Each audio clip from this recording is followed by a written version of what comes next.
We got to move on to Kyrie because it is official. Kyrie is a Maverick and Luka has his co-star. The Mavs are hoping this is just a jolt, the jolt of life that they need to be a serious contender. And here's Mavs head coach Jason Kidd on his team's potential. Look at his journey at other stops. Just understanding he's won, where he's gone. And so just understanding, we feel that the talent and his abilities to make us better are something that we needed. And so we feel that getting him is going to help put us in a position to win a championship.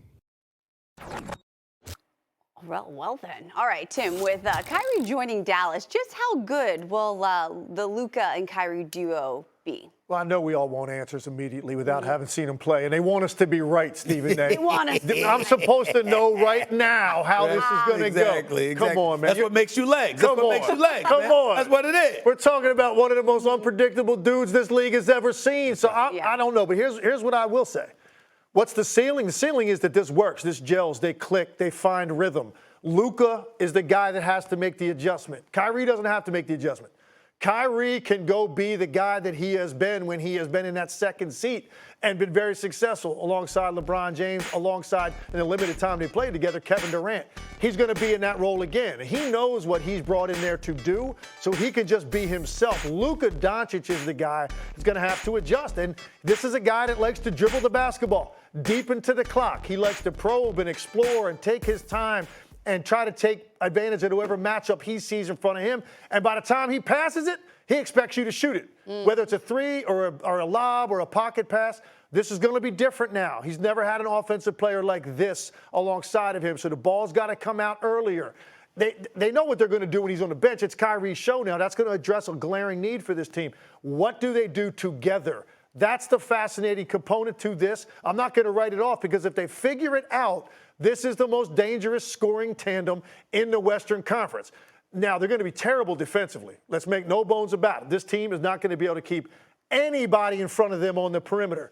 But it's an offensive-minded league now. It's set up to score, and you potentially could have the most lethal scoring combination in this league if it works. So I'm not going to dismiss it. I've got a lot of doubts, Stephen A. I'm skeptical, but I'm not going to dismiss it. The talent is too great to dismiss it if these two guys can figure it out in a relatively short period of time. But again, it falls in the lap of Luka Doncic to make the adjustment to acquiesce to Kyrie and make sure that he gives him an opportunity to shine when he needs to.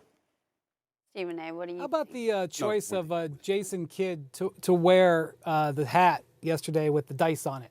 This is a gamble. And, they know it. And the other thing about the Mavericks is I see this as a hedge because if this works with Kyrie, great, awesome. If it doesn't work, they can let Kyrie go in the offseason and say, sorry, see you later. And I know that they traded some pieces for this, but they now have cap space. They basically, and they also have first-round picks still left in the holster that they can trade later on, where the Lakers, if they made the deal, they wouldn't. But here's what I'm going to say about how Luka fits. One of the great things that LeBron had with Kyrie when they were together in those great playoff runs, and remember, 2016 they won the title. 2017 they went 12-1 in the Eastern Conference playoffs before they ran into the Durant-Curry buzzsaw, maybe the greatest assemblage of talent of all time. That team wins the title a lot of times. LeBron and Kyrie should have won multiple titles together in normal times. One of the great things that was there was that LeBron was able to rest while the game was going on when he had Kyrie, because the demands on LeBron are so great in a playoff game that he can wear him out. And so having an incredible talent to hand the ball to and say, Kyrie, take these two possessions here while I stand over here and rest, and he can cook, was invaluable. And what is one of the things that we've seen happen with Luka over and over in his career? He wears down at the end of games. So the idea that, because I'm thinking about this in a playoff setting. Obviously, we're going to be watching here in LA tomorrow night when they get together for the first time against the Clippers and these next 30 or so games together. But I'm thinking about it in a playoff setting. Luka having that outlet. And I also know this, that over the last 2.5 months or so, Kyrie has been on his best behavior. I know it's insane for me to say that best behavior includes a trade demand, but this is the standard that we have for this player. And he's actually been very, very good. And I expect him to continue to be on his best behavior, because at the end of this, he is going to go to the Mavericks and ask them for a 3 or 4 year contract, which I'm not sure anybody in the league is in the mood to offer them. But if they have a good year and Kyrie participates in that, it's going to really help. So, yeah, there's a lot of issues here, but this solves one of the biggest issues that the Mavericks have, which is somebody to take the burden off of Luka within playoff games and playoff series. Ultimately, Kyrie got tired of that, Stephen A. Ultimately, he pulled the cord on that and said, I want out of Cleveland.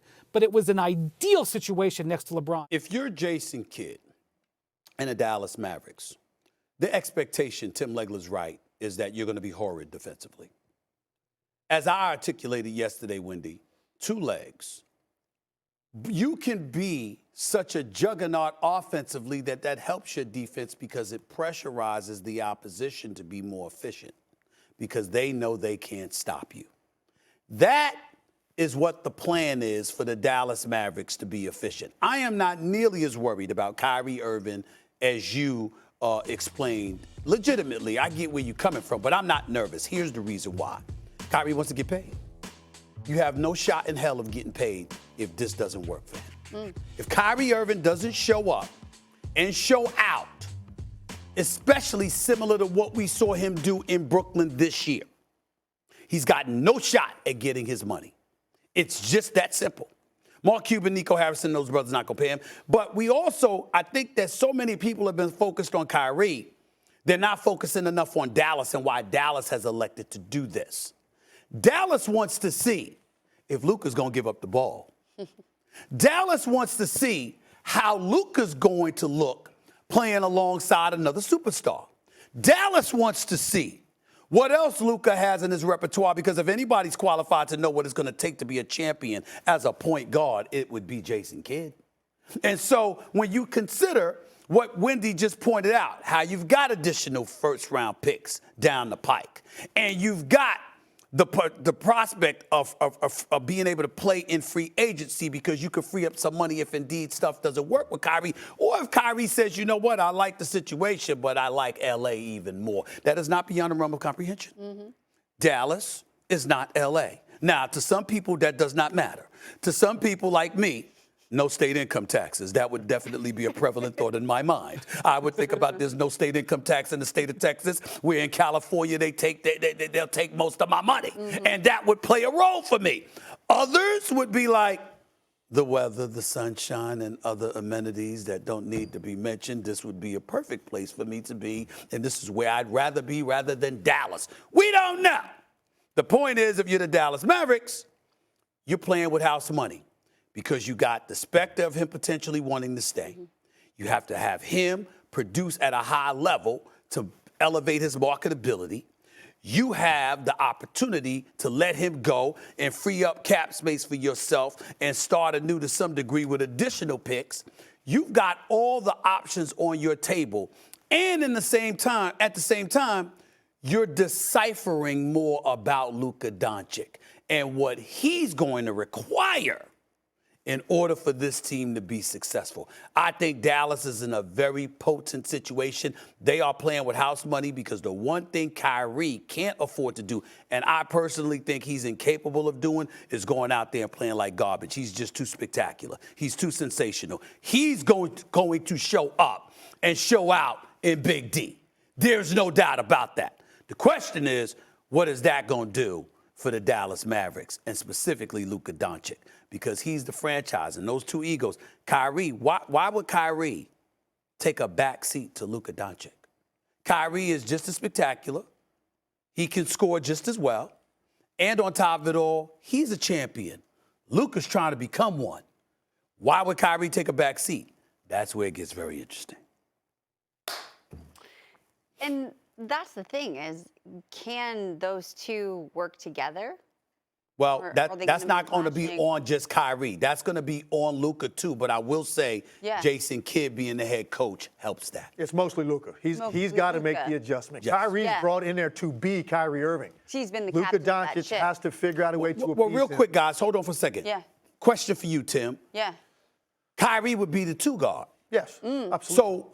So what adjustment would Luka have to make specifically? Break that down for the audience. He's got to give the ball up earlier in the clock. Yep. If you watch Dallas play now, he controls the ball deeper into the clock than more than any player in the league because he's probing for himself, trying to figure out how I can get into the seam of the defense. I'm not saying he's going to shoot every time because he likes to beat you with the pass too, but he is a high volume usage guy.